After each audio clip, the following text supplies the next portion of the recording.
Akhirnya terjawab sudah, siapa teka-teki Menteri Sosial yang baru. Kemarin pada tanggal 22 Desember, Presiden kita, Bapak Joko Widodo telah mengumumkan 6 menteri yang baru di kabinetnya. Salah satunya adalah Menteri Sosial. Sahabat YouTube semua sudah kenal dengan beliau.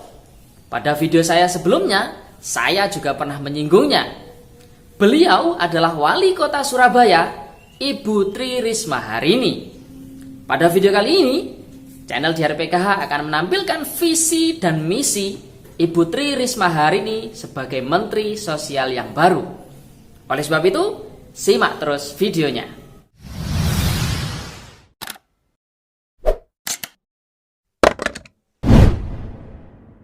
Halo guys, Assalamualaikum warahmatullahi wabarakatuh. Kembali lagi di channel saya, Diari PKH. Sahabat YouTube, bagaimana kabarnya hari ini? Semoga sahabat YouTube semua dalam keadaan sehat, tambah rizkinya, dan tentunya semakin sukses. Sahabat YouTube yang baru kenal dan baru gabung dengan channel Diari PKH, saya mohon bantuannya kepada sahabat YouTube semua untuk terus mendukung channel Diari PKH dengan cara like, share, komen, dan tentunya silakan di subscribe channelnya, aktifkan notifikasi loncengnya, supaya sahabat YouTube semua mendapatkan pemberitahuan di video-video saya yang terbaru. Dan silakan di-share ke grup-grup media sosial sahabat YouTube semua apabila video kali ini bermanfaat. Sahabat YouTube, pada video kali ini, visi dan misi dari Menteri Sosial yang baru, Ibu Tri Risma hari ini akan ditampilkan oleh channel Diari PKH. Sahabat YouTube semua, silahkan tulis di kolom komentar pada video kali ini apa harapan sahabat YouTube semua. Semoga komentar sahabat YouTube semua mendapatkan respon dari Kementerian Sosial Republik Indonesia, khususnya Ibu Mensos yang baru, Ibu Tri Risma hari ini. Oke sahabat YouTube, mari kita simak videonya.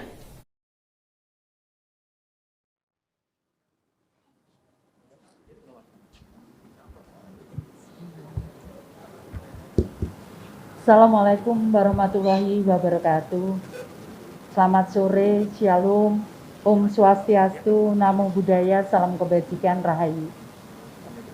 Yang saya hormati teman-teman yang ada di ruangan ini dan teman-teman media. Pertama terus terang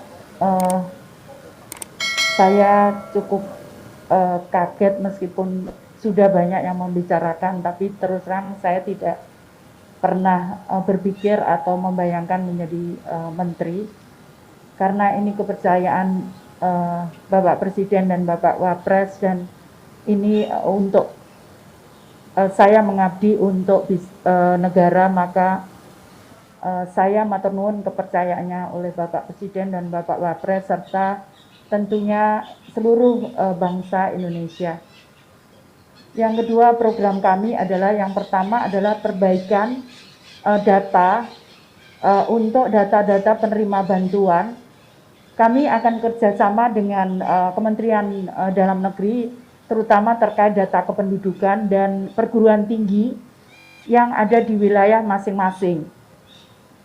Karena menurut saya akan sangat lebih baik kalau kami melibatkan perguruan tinggi juga di dalam implementasi kami di lapangan, sehingga output atau goalnya bisa dilihat dan bisa kita lakukan evaluasi bersama dengan perguruan tinggi. Yang kedua adalah kami akan menyampaikan ke Bapak Presiden bahwa program-program kami adalah program pemberdayaan. Jadi sebagaimana diamanatkan di undang-undang bahwa yang pertama adalah kemanusiaan, keadilan, dan fakir miskin itu dan anak-anak terlantar itu di bawah tanggungan pemerintah.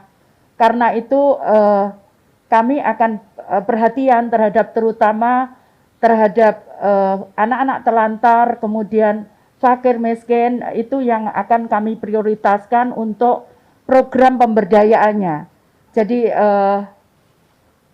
sehingga anak-anak kita bukan hanya menengadahkan tangan, tapi mereka bisa melakukan segala sesuatu, termasuk yang sudah kami lakukan sebelumnya adalah bagaimana meskipun mereka disabilitas, namun mereka sudah berguna dan bermanfaat juga anak-anak jalanan mereka bisa berguna untuk bangsa dan negara kita. Yang ketiga adalah kami akan melakukan pemberdayaan karena dengan kerjasama dengan beberapa kementerian, misalkan Kementerian Koperasi, Perdagangan, Perindustrian, karena kami akan memberdayakan kalau suaminya sudah bekerja, namun kondisinya dia masih butuh bantuan atau miskin, maka kami akan melibatkan mesin yang kedua yaitu kaum ibu-ibunya. Kami akan bekerja sama dengan program yang sama. Tadi saya sampaikan membentuk koperasi bisa di tingkat kecamatan dan bisa di tingkat kelurahan. Kita akan lihat perkembangannya membutuhkan karena tiap daerah itu mempunyai karakteristik yang berbeda-beda. Namun kita punya pengalaman bahwa koperasi itu sangat membantu. Kemudian juga bagaimana meningkatkan income dan mengurangi pengeluaran. Itu yang kita lakukan. Jadi misalkan mengurangi pengeluaran, kita berikan program-program pertanian yang bisa dilakukan dengan cara sederhana, sehingga tentunya bekerja sama dengan Kementerian Pertanian, sehingga bisa dikurangi untuk pengeluaran. Kemudian untuk peningkatan pendapatan, maka kita akan buat program-program, tadi saya sampaikan bekerja sama dengan kementerian-kementerian yang lain. Tentunya kalau kita bisa bersama-sama, tentunya percepatan untuk pengurangan kemiskinan dan pengurangan terutama untuk warga yang membutuhkan seperti penyandang disabilitas dan kemudian sosial, masalah sosial, itu bisa ditangani secara komprehensif dan terintegrasi. Meskipun kami harus melakukannya tidak bisa sendiri, kami harus bekerja sama dengan kementerian yang lain. Saya kira itu, dan kemudian yang terakhir tentunya untuk anak-anak terlantar. Kita ingin bahwa anak-anak semua mendapatkan hak untuk dia bisa mendapatkan akses pendidikannya. Mereka juga harus mendapatkan hak untuk kesehatannya. Karena itu kami juga akan bekerja sama dengan Kementerian Kesehatan untuk bagaimana mengelola kesehatan yang kita berikan bisa mempunyai hak untuk warga memang yang penyandang permasalahan sosial. Itu yang harus kita tangani secara bersama-sama. Saya kira itu yang bisa saya sampaikan. Terima kasih. Wassalamualaikum warahmatullahi wabarakatuh. Selamat sore.